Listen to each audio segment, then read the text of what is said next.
down, I know you got me, baby.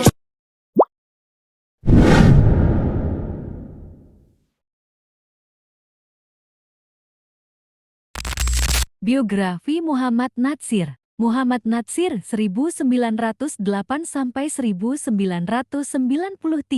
adalah seorang pemikir politik Islam, ulama, dan negarawan Indonesia. Ia lahir di Alahan Panjang, Sumatera Barat, dan mendapatkan pendidikan di HIS, Mulo, serta MS di Bandung. Natsir kemudian mendalami Islam di bawah bimbingan tokoh-tokoh Islam seperti Ahmad Hasan dari Persatuan Islam Persis. Dalam dunia politik, Natsir aktif di Partai Islam Indonesia (PIG) sebelum bergabung dengan Partai Masyumi, di mana ia menjadi ketua umum. Ia pernah menjabat sebagai Perdana Menteri Indonesia 1950-1951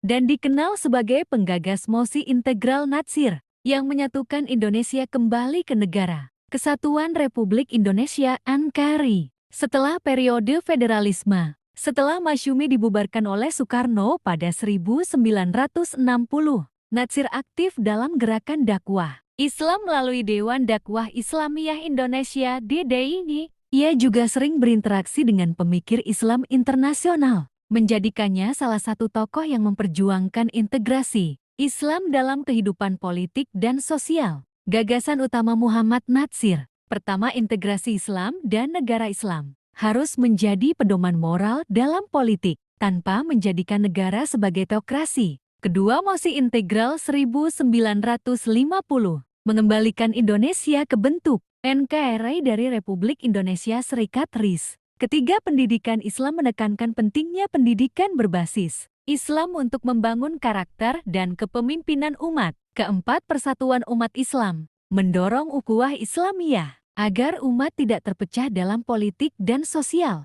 Kelima, demokrasi Islam mendukung sistem politik yang berbasis nilai-nilai Islam tanpa menghilangkan hak minoritas. Relevansi pemikiran Natsir dengan kondisi umat Islam Indonesia saat ini. Pertama, relasi Islam dan negara. Natsir menekankan bahwa Islam bukan hanya agama spiritual tetapi juga memiliki nilai-nilai politik dan sosial yang dapat membimbing negara. Konsep integralistik yang ia ajukan bahwa Islam dan negara tidak harus dipisahkan secara kaku masih menjadi perdebatan dalam wacana politik Islam di Indonesia, terutama terkait dengan hubungan antara demokrasi dan syariat Islam. Kedua, pendidikan dan dakwah. Natsir sangat menekankan pentingnya pendidikan Islam sebagai sarana membangun umat yang cerdas dan berakhlak. Di tengah tantangan sekularisasi dan globalisasi, gagasannya mendorong penguatan pendidikan berbasis nilai-nilai Islam, agar umat tidak hanya unggul secara intelektual tetapi juga memiliki moralitas